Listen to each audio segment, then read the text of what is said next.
Dobrý den, vítám vás na našem kanálu.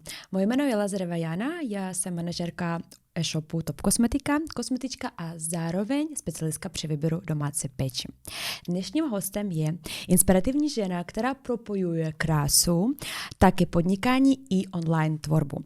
Je to profesionální kosmetička s několika letou praxí v oblasti dekorativní a také pečující kosmetiky, bývalá youtuberka a dnes je úspěšná influencerka, která své zkušenosti sdílí se 700 000 sledujícími. 10 let žila ve Spojených státech, kde nazbírala zkušenosti v oblasti beauty, ale i v přístupu podnikání i osobnímu rozvoji. Dnes se vrátila zpět do Česka, kde zase začíná všechno od znovu a chce se tady otevřít svůj vlastní salon a taky rozběhnout proškolující semináře. Přivítejte se mnou Adél Sadovský. Ahoj Janičko, ty jsi mě tak krásně představila, děkuju. To je jasné, já tě moc tady ráda vítám a vidím. Děkuju, že jsi na nás udělala čas. A já bych chtěla začít, vždycky to je taková naše prostě tradice, že tě představím náš vlastně aminokyselový nápoj, Jalo Expert, protože samozřejmě ty, jak profesionální kosmetička, víš, že vždycky krása začíná zevnitř. A já bych tě chtěla přivítat tady tím vlastně drinkem. Tak na zdraví, na zdraví. Na krásu. Děkuji. Má mangovou chuť, že jo, prostě podporuje. Ale dobrý. Že jo, je osvěžující, dobrý, osvěžující. ale má dobrou chuť. Chutná mi to. Jo, super, jsem ráda, že se ti to chutná. A vlastně klasika, aminokyseliny, že jo, podporujou syntézu kolagenu, prostě vlasu, nechtu, cokoliv.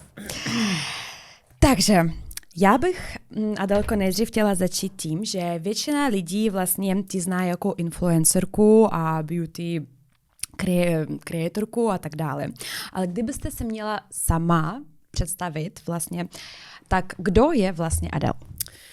Adél je neskutečně velký nadšenec do života. Já miluju život, užívám si ho neskutečně v plných doušcích.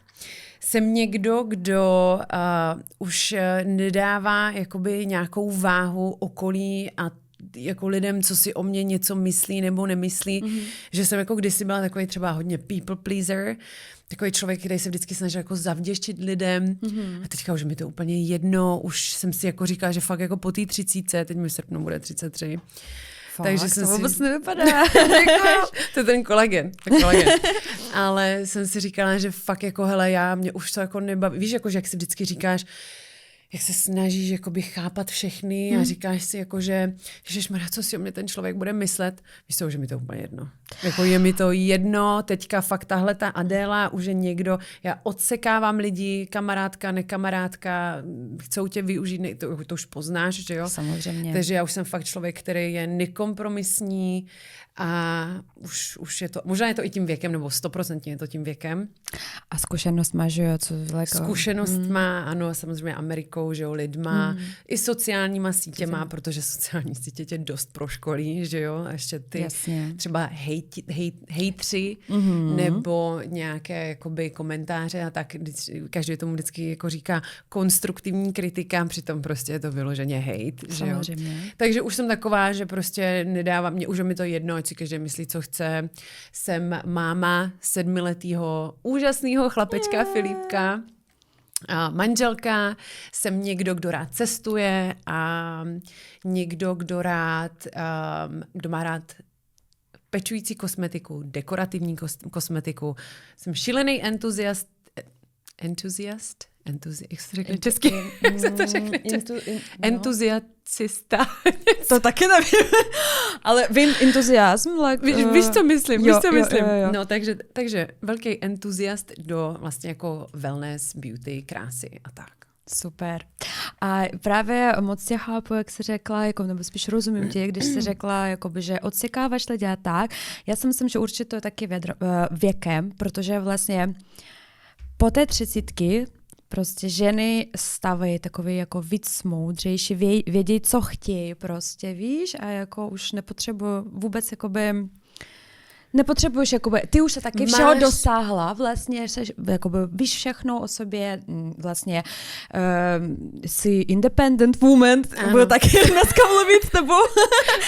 Ale víš, jako nezávislá žena samozřejmě tak, jakoby co se týče, že prostě si vlastně vyděláváš sama, že jo, taky, jakoby i když jsi manželka a mámo a tak dále. Víš, takže jakoby samozřejmě, já si myslím, že to je věkem, zkušenostma a vlastně pro mě 30 je ten nejlepší věk, prostě pro já ženu. Si taky myslím, víš, co mě každý říkal, jako, že po té 30 to bude nejlepší jako věk a já ze všema musím souhlasit. Já nemůžu, já nemám žádnou námitku, já nemůžu nic říct a mě to prostě baví. Fakt mě to baví. 31, 30. Hele, 31 ještě bylo takové, jako, že pořád jsem se jako snažila, jako dobrý, aby všichni mě měli jako rádi, zalíbit se, toto. A teďka mě už je to jedno. Fakt je mi to jedno. Když se něco někomu nelíbí, neposlouchej mě, nedívej se na mě, nemusíš být v mém kolektivu. Já mám svoje core lidi, nebo jakoby svůj základ lidí, svoji rodinu, svoje nejbližší přátelé a sebereflexi. Tu mám taky. Sebereflexi, to je docela důležitá. Takže si myslím, jako, že tohle je fajn. Jasně. Ta 30 je fajn. Ta 30 je fajn, hlavně, jak jsem říkala, když máš ještě navíc dobrou genetiku a buď když jsi sama kosmetička, že umíš, víš co, kde a jak, že jo, prostě kdyby náhodou, že jo. Dobrou kosmetičku. A nebo jestli máš nějakou svoji prostě dobrou kosmetičku, která jakoby navštěvuje, kterou chodíš. Mám výbornou kosmetoložku, hele, paní doktorku Mackovou a to je prostě, ta mi píchá jako rty nebo botox, že jo. Protože, hele, já jsem za to všechno, nebo takhle, já ráda zkouším nové věci, ať už jsou to lasery, nebo nějaká nová jako estetická medicína.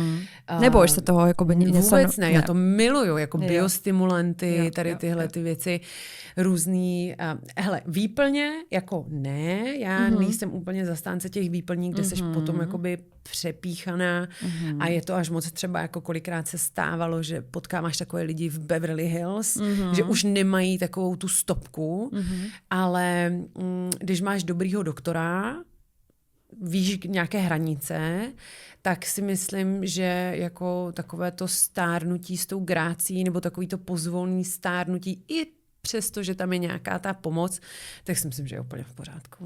To určitě, když máme, jakoby, když je to fakt, jakoby, není to něco jako úplně, že to jde vidět, úplně víš, nebo když tě úplně změní, tak za mě jakoby, určitě s tebou souhlasím, je fajn, protože když máme teď ty možnosti, tak proč to prostě nevyužít, když je to všechno, jakoby, jo, jakoby, když... Já ti řeknu, že třeba v Americe, nebo v LA, takhle, budeme se bavit jenom o LA, když řeknu Amerika, tak se bavíme o LA, jasně. Jo? Protože třeba centrální Amerika je úplně něco jiného než LA, ale tam ti řeknu, že tam jsou většinou třeba doktorky nebo sestřičky nebo všechny jako v téhletý beauty branži, co píchají botulotoxin, rty a tak jsou většinou třeba Rusky nebo Ukrajinky. Protože oni vlastně, vy jak tam máte takový ty jako nadstandardní standardy krásy, tak se to jakoby všechno přetáhlo do Ameriky a moje doktorka tak tam vždycky píchala třeba Russian lips. Právě, že jako třeba já to mám ráda, jako tady tyhle ty standardy, nestandardy. Já vím, že pro někoho je to hodně, pro někoho ne, ale všechno se to tahá do Ameriky. Jo, fakt. Já jsem nevěděla, že i v Americe. Já vím, že třeba tady nějak také, že jakoby se to tady v Praze. ten vlastně v Česku ten trh, co se týče beauty, kosmetiky tak jakoby není tak, jako že ještě musíme rozvíjet víc, jo, že jakoby i ty trendy a tak, ale v Americe jsem nevěděla, že je to tam taky, hodně. Protože Amerika se řekne, že Hollywood i různé herci. Fakt je to jinečí a tam, hele, já teďka fakt, když přemýšlím, k jakýkoliv doktorce třeba jsem šla, tak vždycky to byla rusky mluvící, nechci říkat ruská Ukrajinka, ale vždycky to byl rusky mluvící člověk. Jakože fakt, ženská. A samozřejmě krásná, nádherná, že jo, tak my jste holky nádherný, že jo, slovanský, takže... My všichni. Já taky. Určitě. No a řekni mi prosím tě, jak teda jakoby... Tak pojďme ze začátku. Ty ses přestěhovala do Los Angelesu. A třeba jak dlouho se hledala vlastně toho doktora, protože víš, když se přestěhuješ prostě třeba, jo, a potřebuješ jako holka začít s manikurou, pedikurou a tak dále, tak nechceš na někoho narazit, kdo vlastně není profesionál nebo tak, že jo, protože tady, když jsi byla tady celý život, tady žila, už víš svoje, znáš svoje doktorky, znáš prostě různé, jakoby chodíš do salonu na nech, tak dále. Jak to bylo v Americe? Jsi četla nějaké recenze, nebo pak se seznámila s lidma? Tam je to hodně o těch recenzích na Yelpu. Tam je to hodně, tam si jako vlastně i platí ten marketing a tak. Ale tím, že já jsem tam přijela vlastně ve 22 letech, tak já jsem byla ještě takový střevo. Že jo? A můj manžel teda tím, že on byl jako v té dekorativní kosmetice a měl spoustu známých, a tak většinou jsem spíš dala na doporučení třeba manželek od těch jeho kamarádů, ale taky zase přijdeme na manikúru, šla jsem na ruskou manikúru. Víš, jako, že tam se fakt jako všechno se tam táhlo jakoby z toho Ruska. Wow. A i když třeba najdou se lidi, kteří se mnou nesouhlasí, ale tím, že já jsem byla jako v té rusko-ukrajinské komunitě, tak to bylo většinou, že jsme se jakoby fakt dostávali, nebo jsem se dostávala od těch doktorů, manikérek, kosmetiček. A většinou to bylo všechno jako spojený s tou ruskou krásou, když to takhle nazvu. Nazvu? Říkám to dobře. Nazvu. Ale většinou fakt jako je to na doporučení. Tam se hraje hodně na doporučení a je to takový jako chleb ze solí, no. Jako takový základ. Jasně. Takže doporučení. Já si myslím, že to je nejlepší, že jo, prostě, když tě doporučí nějaký známý doktor, prostě než něco někde, jakoby z TikToku se podívat na někoho. No, víš, jak to počkej, ale tak třeba jako tak z TikToku, tak to se k tomu dostaneme. K tomu se ještě dostaneme, protože na tom TikToku a na Instagramu, teda jakože v dnešní době sociálních médií, jak je ta reklama a je to taková ta určitá forma sociálního marketingu, social media marketing, tak právě, že ty si i hledáš třeba, že jako než ti ho někdo něco doporučí, tak ty jdeš na ten Instagram nebo na ten TikTok a ty chceš vidět tu jeho práci. Takže já jsem taky kolikrát jako se koukala, hele, líbí se mi to, nelíbí se mi to, nějaký trendy, netrendy. A co když tam dají třeba nějaký nesvoje práce, jakože no, fake? Tak to je hodně velký špatný, že jo. To taky nemůžeme, že jo, to taky nemůžeme jako být si jistý, že je to přímo jako, a hlavně teď no před těma 10 rokama ještě ta AI nebyla, že jo. Teď, tady to sám souhlasím určitě, ale třeba teď, jak poznáme, že jo? No, já si myslím, že jako trénovaný oko to asi pozná. Možná mladší generace, možná to bude pro ně trošku složitější, nebo nevím, víš co, i když možná si myslím, že ta mladší generace bude možná lepší, než třeba ta starší. Proto já třeba jako mileniál, tak já to poznám. Většinou fakt, já bych řekla, že z 99% to poznám. Už se to samozřejmě dostává do takových jakoby levelů, kdy to je horko těžko poznatelný, ale pořád jako to není na takový úrovni, aby to bylo úplně nerozeznatelný. Přesně tak. Rozumíme si. Určitě. Tak a teď prostě třeba v Americe 10 let. A prostě co ti dala tahle zkušenost prostě do života? Hele, je to mindset.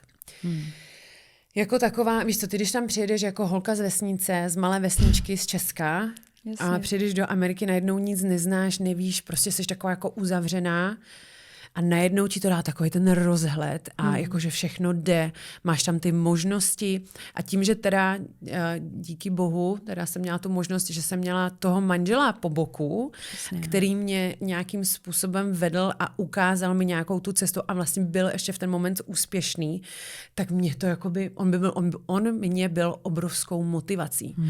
Já jsem chtěla být jako on, já jsem si říkala, hele, já jsem v Americe, víš, jako já jsem mohla mít takový to, že on mi řekl, Adel, ty nemusíš nikdy pracovat, nic takového. Víš co, mohla jsem být jako doma, mohla jsem být s malým, že jo, takhle prvních 5 let jsme neměli dítě, ale potom vlastně ano. Ale já jsem to nechtěla. Já jsem chtěla prostě se učit a pracovat a víš co, on mi dal tu možnost, on ti dal ten základ, ale ty máš potom jakoby 2 možnosti. Ty buď to necháš a prostě žiješ si ten komfortní život, a nebo se ty šance čapneš a nepustíš ji. A budeš tak makat, že prostě to musíš se někam dostat. A já mám jako by takovou osobnost, že já jsem právě ten člověk, já chci všechno vidět, já chci všechno poznávat, já si chci všechno naučit. Já si teďka dělám, promiň srandu, řeknu to, že jsem sběratelka certifikátů. Protože jsem od té doby vlastně, co jsem si udělala tu školu, ty kosmetičky, tak jsem chodila na ten kurz, seminář, to. A to je super, to je správně, protože jakoby, že život jde dál a vždycky nějaké trendy a tak dále, tak prostě pokud chceš být úspěšná, vědět všechno, protože teď, no přesně tak, to je jako, to si myslím, že to je úplně super. A já jsem chtěla říct, že prostě jde vidět, že jsi taková, protože jsi hodně taková energická, prostě víš, taková ta energie všechno a já bych tě prostě nepředstavila sedět doma prostě jenom, já víš? bych to nezvládla. No, já si myslím, že to vůbec nebavilo. A trošku ze zákulisí tady, jak si každý třeba myslí, víš, jako takový to Ježišmarja zlatokopka, víš co, to holka z vesnice prostě má multimilionáře, nevím co všechno, tak nikdo už jakoby nevidí prostě, že jako co ti to vezme, protože ty už máš takovou ten label, ty už máš tu nálepku, ale to, že ty tam fakt dřeš od 9 do 9, makáš v každé firmě, učíš se všechno, vlastně já jsem začínala u manžela ve firmě jako intern, jako stážista, jsem tam rok pracovala, jsem tam dřela zadarmo a jako ty americký standardy pracovní nejsou tady, to tam co ti volají, i když seš na dovolený a ty se bojíš, že bys tu práci nepřišel, tak ano, víš, jako hnedka prostě je tam velká konkurence? Je tam jakože? obrovská konkurence. Je tam obrovitánská konkurence, akorát teďka vlastně v těch sociálních médiích, marketing, photoshooting, víš co, každý chce být modelka, zpěvačka. Já když jsem tam před těma 10 rokama přijela poprvé, tak vždycky, když jsem měla v Uberu, a vy jste tady, why are you here? Víš, jakože proč jste tady, že jestli jsem tady za zpíváním, jako jestli chci být zpěvačka nebo herečka. Jo. A já, víš co, v té době mi to vůbec nedocházelo. Ne, jakože, co se tady dělá. Jenomže on tehdy, jak byl ten americký sen, tak tehdy možná, já bych řekla, že před těma 15-20 rokama, když ta Pamela Anderson běhala po té Santa Monice, tak to byl takovej ten americký sen, kde to každej chtěl.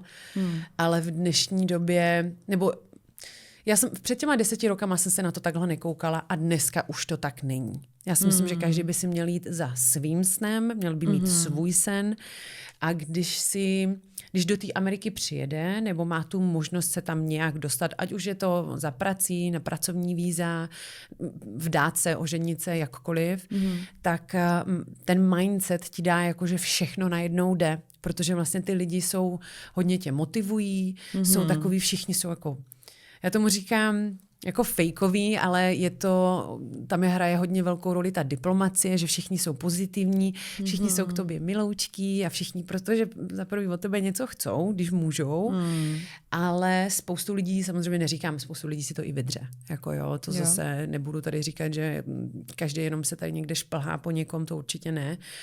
Ale jako v tom LA a v tom showbiznise a nebo tady mezi těma influencerama, když se nechci spojovat showbiznis jako Hollywood a influencery jako takový, třeba i když mají 5-10 milionů jako followers, ale když to takhle jako spojíme, jako v dnešní době už celebrita je i, když má někdo prostě tam 250 000 sledujících na Instagramu, takže tak je to takový, je to složitý, no, ale už jako takovej ten sen, když si fakt zatím jdeš, tvrdě jdeš, jsou i lidi, kteří fakt jdou jako přes mrtvoly. Několikrát jsem to poznala na vlastní kůži, tak jako je to jako lidi, když vidějí, že mají možnost, tak si jako chytnou a držej a až dímou, dokud jako můžou. A to většina lidí si myslím, jako víš jenomže mně přijde, že v tom LA je to víc, že tady my jsme ještě takový, jako že se, ne že bojíme, ale že jsme víc takový jako zaseklí, protože jak je vlastně v tom LA takový to megalománství a všechno velký a více velký možností. budgety, více možností, větší budgety na ten marketing, na různý, když si zůstaneme tady v té sféře jako influencerů nebo beauty, tak prostě tam je to se nedá srovnat jakoby s tím Českem a Slovenskem, s naším krásným, s našima braťama československýma. Ano. Tak i když jako prostě to spojím dohromady tyhle ty dvě země, protože si rozumíme, že jo? Tak furt je to nic, jako furt je to málo. Furt je to málo. Jasně. Tak Amerika, že jo? To je úplně... No je to Amerika. Jenomže víš co, fakt jako třeba ta centrální Amerika, hele, my jsme s holkama jeli na dovolenou, na takový girls jako trip do Nashvilleu a tam jako pomalu ani nevědí, co je jako avokado toast nebo mandlové mléko. Jako, takže tam je to fakt jako strašně velký rozdíl. Tam ti traktory jezdí jako po ulici nebo po silnici ve městě.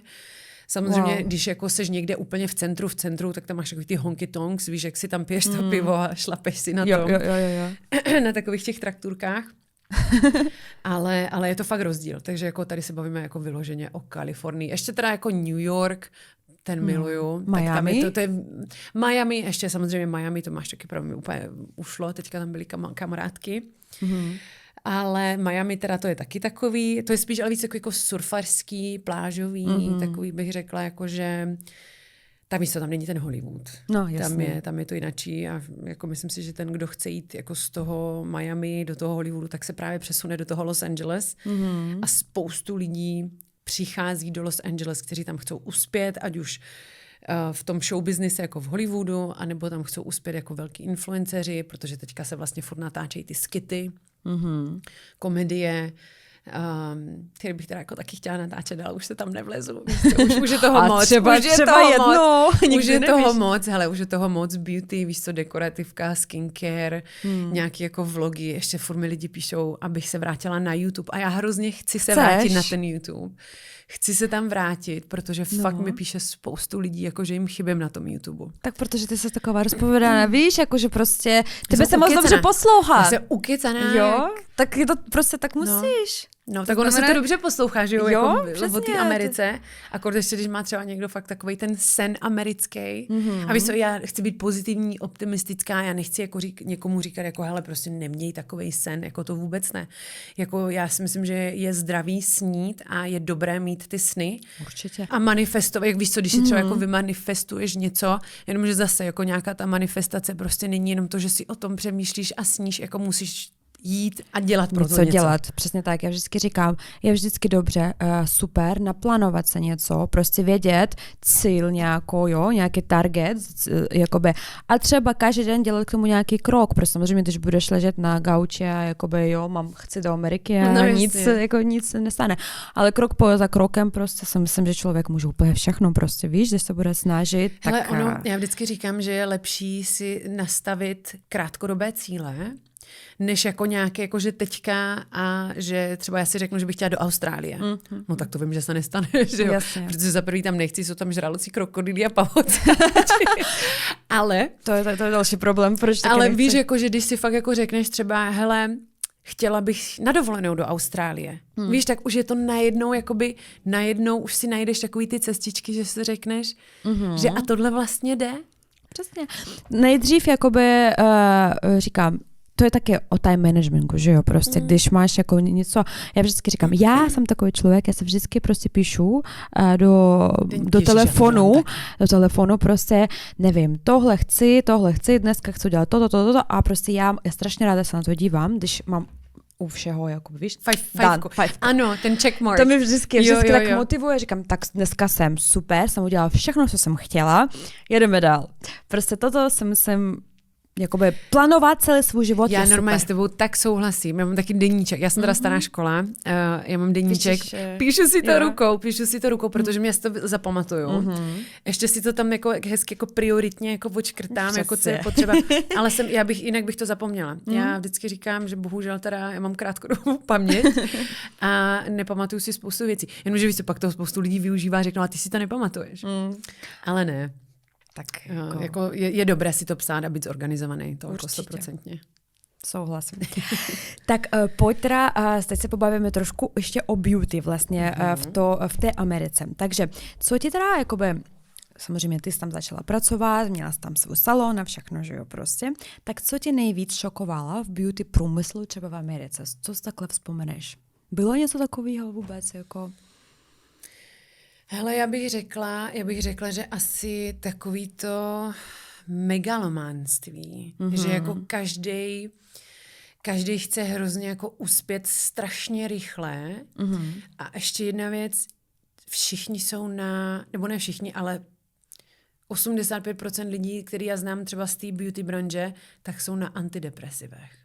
Fakt, že je to fakt jako strašně to je takovej nátlak v té Americe, protože víš co, tady se třeba bavíme, kdo tady má u nás nějaký čísla, jako velký, Leoš Mareš, nebo jako nesmíme, Zuzka Plačková, víš, jako, to je ze Slovenska, že to jsou třeba, a to jdeš jako okolo milionu, jenomže tam máš 5 milionů, 6 milionů, 10 milionů, víš co, třeba 200 milionů. Kolik má tam taky Kim Kardashian? Kolik ona vůbec má? 360, 390. A tak to už se bavíme zase o něčem jiném. Ale jako co se týče jako celkově takhle v tom beauty business, protože víš co, já se bavím o těch influencerech, protože jsem s nima i pracovala. Ale když se budeme bavit jako přímo celkově o skincare nebo nějakých doplňcích, tak tam je to jako Disneyland pro dospělý. Víš, jako, že tam se prostě všichni, každá značka se předhání, kde co, tam jeden lunch, tam druhý lunch. Víš, jako, co je první, nestíháš, ty to pomalu nestíháš všechno jakoby postřehnout, co je první, kde, jaká značka, a pak vlastně jdeš do Ulty nebo do Sephory. Tam je toho tolik, že seš jako overwhelmed, jako, že seš přestimulovaný tím množstvím, kolik tam toho je, ať už je to dekorativka nebo pečující kosmetika.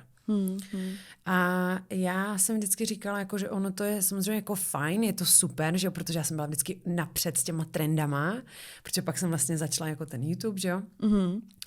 A já když jsem, a to pro mě byla výhoda, pro mě to byla obrovská výhoda, že si vlastně řekneš, dobrý, tak jako Československo je tady pozadu, a ty jako ty jim to můžeš předávat. Přesně. Ale celkově jako nějaký fakt takový jako šok je prostě všeho je hodně, všeho je moc, všechno se ti jako naskládá. Jako já to mám ráda, jo? Já to mám ráda, já si to užívám, mě do toho hodíš a já plavu.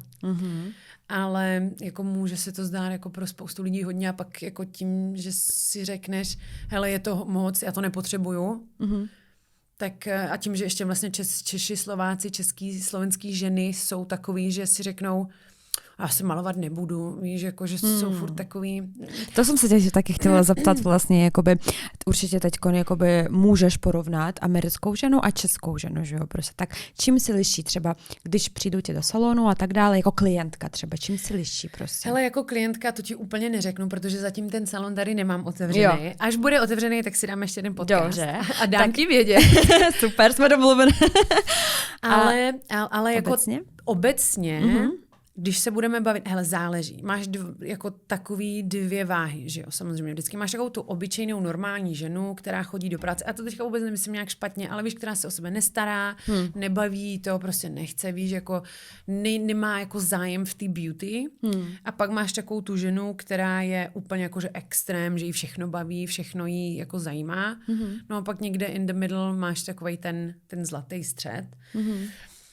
Jako přijde mi to všude stejný, jako i tady v Česku najdeš i tu, co jí nic nezajímá, i ten zlatý střed, i tu přeextrémovanou. Ale jako v té Americe, víš, jak tam je to takový, záleží v jakých okruzích se pohybuješ. A třeba v těch okruzích, ve kterých jsem se pohybovala já, tak tam pořád jako byly ženský třeba lasery, epilace, botox, vlasy, rty. Víš to, že fakt jako ta beauty byla jako velká část jejich života. No. A pak se vlastně stala i mojí, protože to nejenom, že to byla, nejen, že jsem to měla doma. A ovlivnilo tě to, že jo, prostě. Tě to, vlastně pak tě to baví, zjistíš, že tě to baví, pak chceš zkoušet nové věci.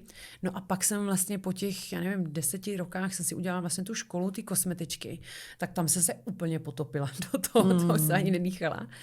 A najednou jako si řekneš, hele, třeba já jsem měla jednu klientku, která si mě zamilovala natolik, která lítala private jetem z Atlanty do Los Angeles. Třeba přiletěla v 9 večer, v 11 večer. A já jsem byla schopná jít do práce a otevřít jí ten salon jenom pro ní, protože prostě si to zaplatila. No jasně. A protože to byla moje VIP klientka.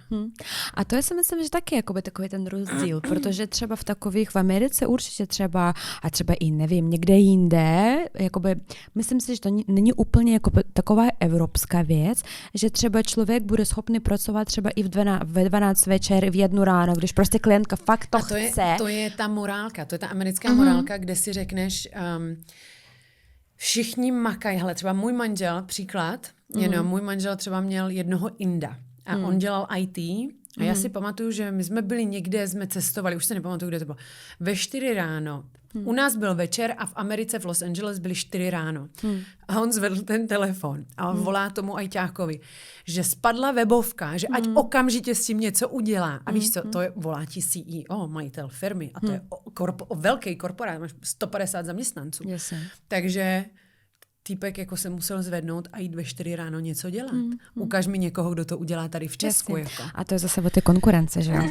Protože tam je ta velká konkurence, každý se zase zbojí, že se ztratí, jakoby, víš, a každý bude se snažit tohle udělat, víš? Třeba tady jsme zvykli, že prostě, nevím, 6 hodin večer, zavíráme to, prostě pracovní telefon dáme někam do šuplíku a užíváme tak tam to se takhle to. vůbec nefunguje. A teď mi řekni, co je pro tebe lepší, jakoby, jak se cítíš lepší? Třeba fakt vydělávat ty peníze, prostě žít si takový ten luxury lifestyle v Americe, prostě víš, jak to myslím, že prostě VIP klientka a tak dále, anebo třeba ano, taky tady mě celou tak dále, ale víš, že v 6 večer třeba, nevím, jak to budeš mít, teď se ještě o tom popovídáme, že prostě máš klid a odpočíváš. No víš co, tím, že já mám jako 7letýho syna, tak to úplně nejde, ale já jsem taky jakoby z té doby, kde tím, že já jsem v Americe nikoho neměla, tak jsem dost jako využívala i chůvy. Takže jako já mám pořád jako takovou tu americkou mentalitu, že prostě když makáš, tak sakra makáš. A já se nechci jako position, nechci se dostat jako do takové pozice, kde já budu pracovat od 10 od rána do 6 do večera. To určitě nebude. Samozřejmě asi tam už v dáli vidím v budoucnu nějaké vyhoření zase, ale je to, v naší branži je to normální, že jo, ať už prostě, protože já jedu jako 24 hodin. Jako to nikdo nevidí, že jo, protože já vlastně máš jako ty sociální sítě, že jo, teďka dítě, kroužky, domácnost, teďka ještě víš co, někdo nasranej, že si vůbec dovolíš vzít uklízečku, protože prostě potřebuješ něco, ale co se týče jako práce, vlastně teďka musím začít jako otevřít jako ten salon, to je taky docela dost práce, lítání, já už jsem se dívala na nějaké prostory, jako strašně těžko něco najít, ale když se vrátím k tomu tématu, tak opravdu já to prostě, hele, když budu mít klientku, která chce přijít v 10 večer, zaplatí si to, tak já se zvednu a jdu, jako protože prostě to je moje, to je to opečovávání těch klientek. Hele, ono je super si vydělávat peníze jako v Americe a utrácet je tady, jako o tom potom, jako jo. To je jasný. Ale zase třeba fakt se bavíme o jiných cenách, že třeba já jsem tam měla salon, tam jsem platila jako neskutečný peníze jako za pronájem, ale taky mi platili $250 za kosmetiku 90-minutovou. A já jsem to měla ještě nastavené tak, že tady si přijdeš a vidíš, jakoby, že mají takový to meníčko a na akné a na stárnutí a na lifting a na tohle. Já to nedělám. Ke mně přijdeš, já se na tebe podívám, zeptám se tě, čeho by si jako třeba chtěla dosáhnout, nebo co by si chtěla, nebo co očekáváš. A já se na tebe podívám a řeknu ti, no dobře, ale ty potřebuješ tohle. A teďka my dvě se domluvíme a už tam najednou je navázaná taková ta komunikace. Přesně. Důvěra, že vlastně ty už tam jako funguješ jinak, že už stavíš na nějakém jako základě, kde to není, že se vidíte jednou a nashledanou. Jo, protože a tam jako ty si builduješ tu klientelu, nebo stavíš si tu klientelu a je fakt důležitý to tam takhle jako mít, protože ty jakmile povolíš, tak ten člověk odejde.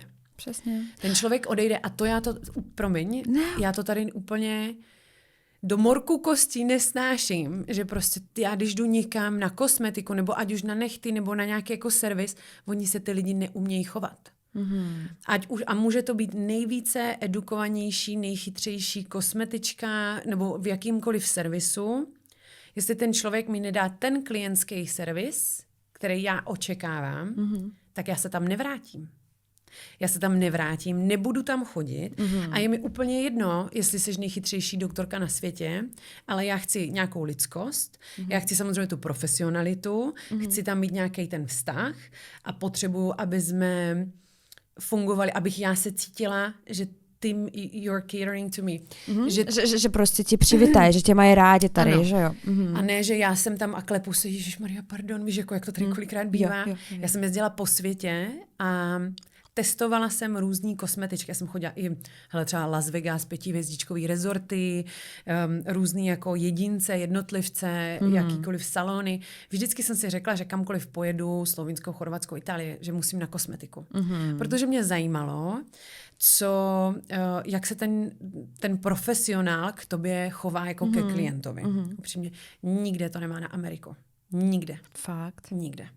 A právě proto já jsem říkala, třeba když jsme se bavili, když jsi zmiňovala, že chci dělat jakoby ty školící, to přeškolování, tak já jsem si říkala, že samozřejmě bych do toho chtěla začlenit hodně i ten zákaznický servis. Protože tím, že to tady nikdo neumí, a ty se potom cítíš kolikrát i blbě. Samozřejmě chceš ty informace. Ty potřebuješ, aby ten člověk, aby ti něco udělal s tou pletí, aby ti ta kosmetička vyléčila nebo pomohla s tou pletí. Samozřejmě říkám, vědomosti jsou hodně důležitá záležitost. To jako si nechceš jít ke kosmetičce, která ti spálí pleť nebo něco udělá. Přesně. A nebo, ještě tě přeruším třeba hodně, co jsem takhle slyšela, to je právě o tom servisu, že třeba ty přijdeš a ty musíš právě dát takový zákaznický servis, i když vidíš, že prostě všechno je špatně například, jo. Ale nemůžeš to říct takhle klientovi, prostě nemůžeš, jakoby jo, musíš najít takovou tu cestu vlastně, aby se to, protože spoustu holek potom můžou mít i komplexy třeba, protože oni to nevidí, jak vidí profesionál. Víš, jak se to říká? Klient má, v Americe se to říká, že klient má vždycky pravdu. A i když k tobě přijde třeba nějaká paní a je nepříjemná, zlá nebo něco, vždycky se k tomu musíš nějakým způsobem postavit. Samozřejmě profesionální. Já ti teďka řeknu takovou story, která se mi stala. Malej měl antibiotika a dostal ještě k tomu nějaký probiotika, něco se tam stalo. Teďka já jsem šla do lékárny, long story short, paní mi tam dala ještě nějaký jako vitamíny, bylo to tam na 10 ml, na jeho váhu, toto, tamto. Já jsem si to spletla, udělala jsem lidskou chybu, lituju, díky bohu, že se malému nic nestalo a místo těch antibiotik, vlastně místo toho vitamínu jsem Filipkovi dávala jakoby těch 10 ml těch antibiotik.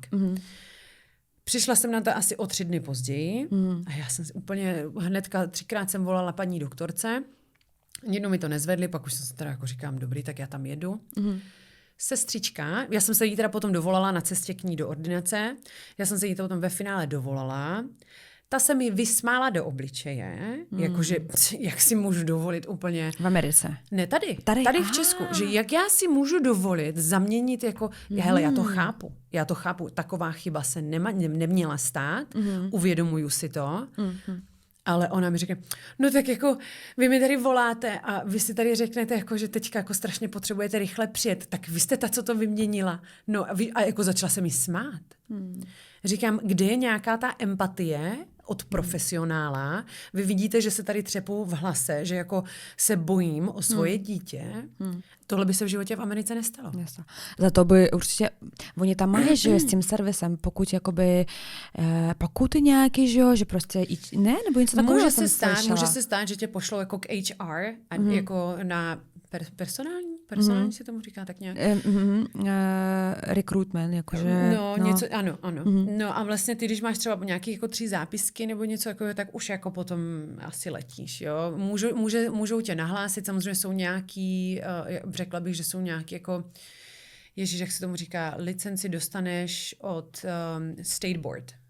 My jsme vlastně dostali, to je další věc, jako, že tady máš dvouměsíční vlastně jakoby začínám chodit do školy, protože já si tady musím udělat další licenci, že jo, protože moje licence neplatí, takže já jdu do Leny Studia, aby jsem si vlastně udělala tu českou licenci. Ano. A vlastně jakoby tady to, nevím, jak to funguje tady, ale v Americe je to tak, že když se něco stane, tak oni tě můžou nahlásit na ten State Board a můžeš o tu licenci přijít. A je to úplně jedno, protože klient má vždycky pravdu. Je to úplně jedno, co se jako stane, ale já když za tebou přijdu jako za kosmetičkou, víš co, třeba dejme tomu, můžeš mít nějaký přízvuk, jo, sama to víš, já třeba mám v angličtině taky přízvuk, i když já si to nemyslím. Ne, fakt máš jako... Ale víš, jako, že já můžu mít prostě nějaký přízvuk a třeba řeknu, hele, já když jsem přišla do Ameriky, tak já jsem řekla svojí fotografce, že these pictures are horrible. Víš co, a to prostě 22letá holka, která je 2 měsíce i s cestou, jako v Americe si nemůže dovolit říct. Jo, takže samozřejmě chybíš, pochybuješ, učíš se. Dneska už bych to samozřejmě neřekla, ale někdy se může stát, že tím, že to ze mě vypadne nějakým rychlým způsobem, tak se tobě jako klientce může zdát, že jsem jako rude, že jsem jako ne zlá, ale nepříjemná. A pak si vlastně řekneš, hele, musíš nad tím sakra přemýšlet. Musíš nad tím neustále přemýšlet, jak ty se s tou klientkou bavíš, aby ona se neurazila, aby ona si myslela, že vlastně, že je v právu, ale aby jí vlastně jako vysvětlila, že to, co ona říká, je blbost a aby ona už si uvědomila a oni většinou jakoby potom zvolněj, že oni na tebou jedou jak stíhačky, že jo, nebo může se stát, neříkám, že všechny, ale může se stát, že oni jedou a ty jim to jako vysvětluješ a musíš si na to udělat ten čas. Prostě musíš. Jako neexistuje, že si ten čas neuděláš. A třeba tak kolik, jak dlouho, třeba jedno ošetření, jak jsi říkala, že třeba to stálo, nevím, $250 se říkal, a třeba tady třeba můžou být třeba, nevím, dejme tomu nějaký peeling, třeba 30 minut a hotovo. A klientka jde třeba. No a třeba, jak je to v Americe, kolik si je vlastně, jak dlouho jsi měla prostě jednu klientku třeba? Já jsem to měla jinak. Já jsem si to založila přímo, já jsem se jakoby rovnou vyšvihla jako z 0 na 100, jako tím přístupem, jaký já jsem měla, tak já jsem se jako prostě fakt jako vyšvihla z té 0 na 100 okamžitě. Protože já to miluju, baví mě to, měla jsem jako i tu praxi, já jsem vlastně pracovala i docela dlouhou dobu z domu, než jsem si otevřela to studio, tak vlastně tam jsem se jako nazbírala, myslím, že to 8 měsíců nebo rok, tak skoro rok jsem pracovala z domu. A já jsem vlastně jakoby říkala, že teď jsem úplně zapomněla, co jsem chtěla. Že jakoby ten jiný přístup, jakoby, já jsem si ptala, jak dlouho vlastně jsi měla třeba jednu klientku. Jo, jak dlouho jsi měla tu klientku. Jo, jako to ošetření. Jo. Takže ty vlastně musíš s tím, jako u mě neexistovalo, že já bych měla 30-minutovou službu. Jako vůbec. To jako jenom vyčistit tu pleť, protože já jsem si vždycky dávala záležet, aby ta klientka byla odlíčená. Víš co, já kolikrát vidím, jak holky odcházejí s pandama, jakože mají prostě oční okolí, mají od make-upu a mají řasenko. V životě bych si to nedovolila takhle pustit klientku. Nikdy. Nemůžeš, vždycky jako musíš, aby ten finální výsledek měl ten wow efekt. A ty, když se zbudíš, a i kdyby ten peeling byl úplně eňuňuňo, ale ty odejdeš s pandama, tak jako... No jasně. Není není to těch 10 z 10, to 100 ze 100. Takže já jsem se vždycky jako soustředila na tu finální verzi toho člověka, takže já jsem si říkám, já nemůžu dělat 30-minutový peelingy. Ta klientka u mě nebude spokojená. To si může tady zajít do slevomatu za nějakou slečnou, co dělá 45% slevy. Tam to dostane. Ale já nechci být slevomat. Já chci prostě mít vysokou postavenou klientelu, které se bude líbit můj přístup a to, jak tu práci dělám. Samozřejmě máš nějaký třeba barvení obočí nebo něco. Jako jestli chceš přijít na 30 minut, tak tě můžu odlíčit, no. Víš, jako, já to samozřejmě přeháním teďka, jasně, jo, ale odlíčit, prostě třeba ty masáže jsou pro mě hrozně důležité, to máš třeba 30-40 minut, jenom ty masáže, liftingový, bukání, takový, onaký, já nevím, lymfatický, prostě co se týče obličeje, dekoltu samozřejmě. No a řekni mi, prosím tě, v Americe s jakýma značkami se spolupracovala? Co jsem měla o sebe v salonu? Já jsem spolupracovala se značkou Osmosis. Zakladatel je doktor Ben Johnson. A mně se líbilo, že oni měli hodně jako byla to přístupná cenová kategorie. Co se týče třeba od, já nevím, face wash, jakože cleansing balm a tady tyhle čištění, tak to bylo třeba fakt v rozmezí od, já nevím, třeba 500 do 2000, ale potom třeba tam byly séra a ty už byly třeba 3, 4, 5 tisíc. Už byly jako výš. Ale měli patentované technologie. Lipozomální delivery system. To se omlouvám, to budu trošku mluvit anglicky, tady v tom, protože jsem se všechno šprtala samozřejmě v angličtině.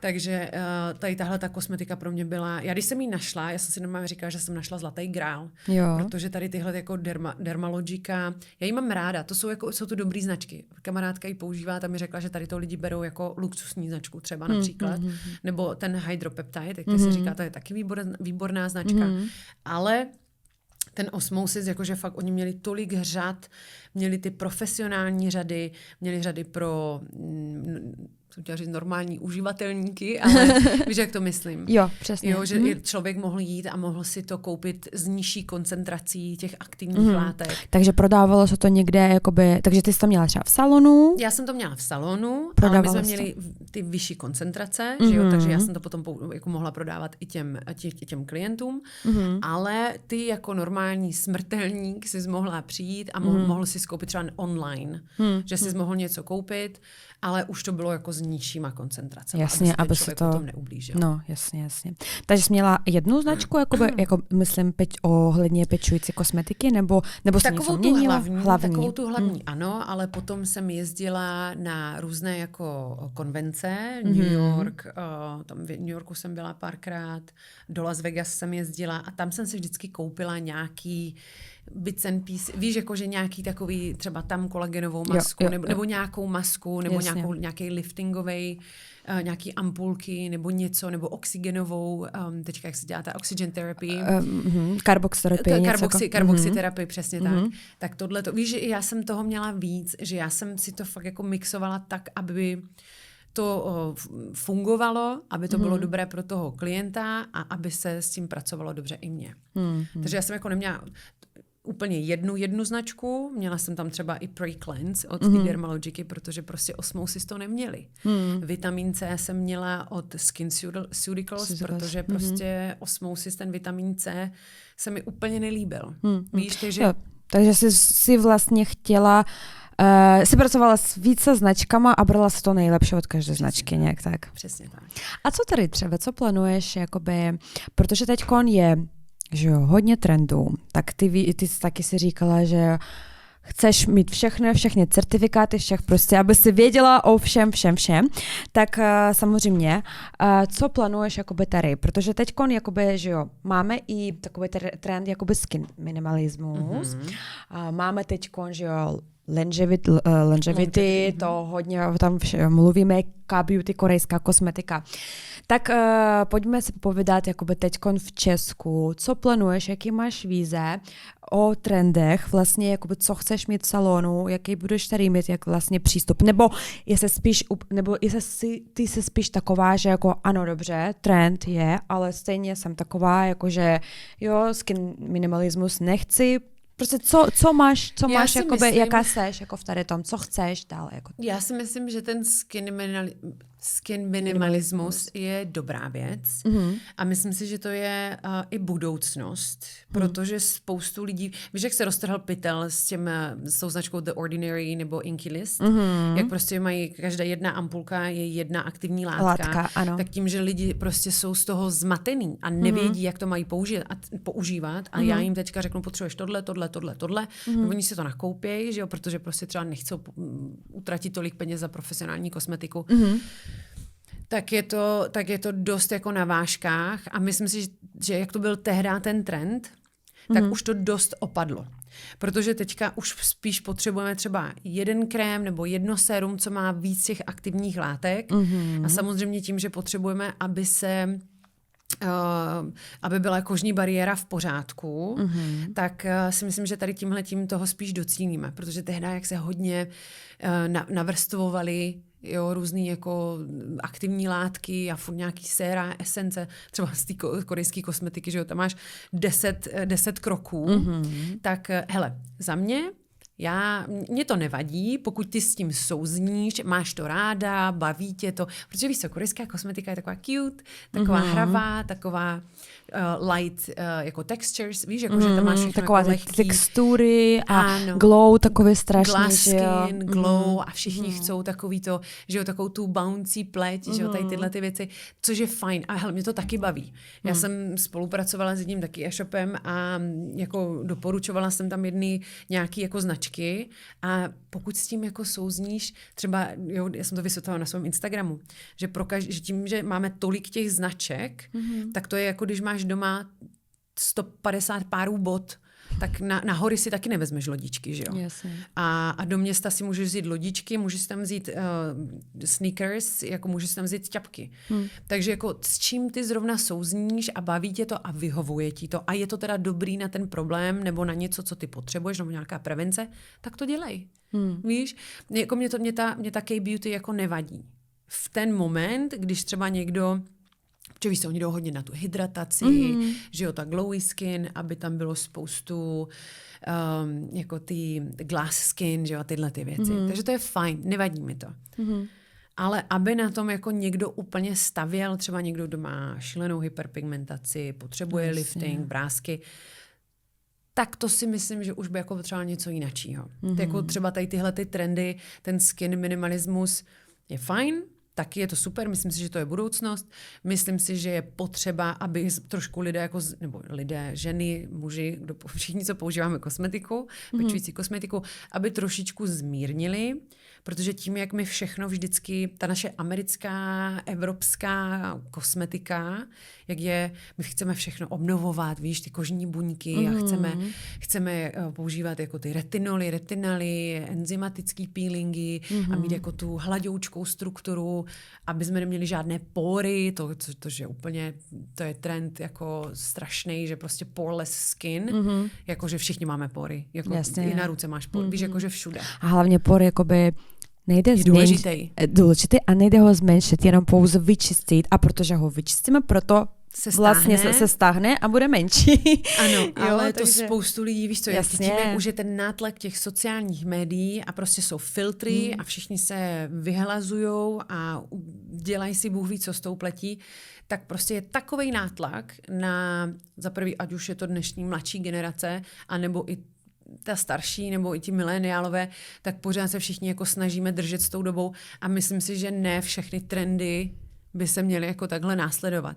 My chceme ty pory, jako upřímně já mám téčko, že jo, porovitý, vůbec mi to nevadí, mám to ráda, samozřejmě, když musí se jako vyčistit, že jo, ale nějaký jako filtry a tady tyhle ty trendy, jako které jsou úplně na hlavu, mi přijde, že jako proč, víš? Tak ono pomalu, ono to bylo asi si myslím ještě víc třeba rok zpátky nebo tak. Teď už stejně trošičku jdeme do toho, že jakoby více jsme, jakoby, víš třeba, jak jsme si říkali, i ty vyplně třeba už jakoby teď dělej třeba spíš takový ty přístrojové kosmetologie, že jo, jakoby víš, s přístrojem víc pracují než ty vyplně a tak dále. Teď už to pomalu, jakoby, ale jistě jsme trošičku k tomu jakoby přicházíme k té přirozenosti stejně, protože víš, jak byl ten boom třeba 2018, taková ta, víš, jakoby, že prostě jak to bylo hodně, úplně... Jenomže víš co, oni teďka začali dělat i tu dekorativku s tou skincare, s tou pečující kosmetikou a to je právě ono, jo, že jako tím, jak my jsme se jakoby dostali z toho full glam, jakože 10kroková skincare, jsme se najednou dostali do toho skin minimalismu, kde to funguje. Když víš, co máš opravdu používat, tak jako go for it. Víš, jakože fakt mně se to líbí, já to mám ráda. Přesně. I přesto, že já si dám ten full glam, tak i přesto všechno jakože why not? Já jsem si taky chtěla říct, že prostě asi důležité je, aby fakt třeba, když k tebe přijdou prostě jakoby klienti, nebo víš, nebo prostě i třeba tvoje kamarádka tak, aby si prostě třeba víš, aby věděli, co mají použít, protože ty jako kosmetička jim řekneš, hele, ok, dobře, nechceš můj krém, ale hledej si krém třeba, který obsahuje niacinamid, protože on prostě ale pro tebe... tohle to já jsem dělala, protože kolikrát třeba, hele, některé holky mi napsaly prostě, že si nemůžou dovolit mojí kosmetiku, že je prostě hodně drahá, tak já jsem šla a třeba hele, ta K-beauty, tak ona je jako v nižších jako cenách, takže jsem jim kolikrát sestavila celou skincare rutinu z K-beauty. A to je přesně zase ten klientský přístup, kde ty jako sice ztrácíš peníze jako z toho svého prodeje, ale víš, že se ti ten člověk sakra vrátí, protože jim pomůžeš z jiné strany a už to máš jako už to máš nastavené jinak. Takže pro mě je tady tohleto jako hrozně důležité a můžeš jakoby nastavit tu skincare rutinu ve finále dobře, asi nebude tak účinná, ale i jako z DMK, což Jasně. bych asi neměla říkat úplně, ale víš, jak to myslím. Jo. Jo, takže pokud je někdo, kdo opravdu si to třeba nemůže dovolit, ty dražší značky, dobře, chápu to, nějak se to udělá, potřebuješ niacinamid, potřebuješ retinol, potřebuješ tohle kyselinu hyaluronovou, tak najdeme to. Nějak to prostě uděláme. Určitě.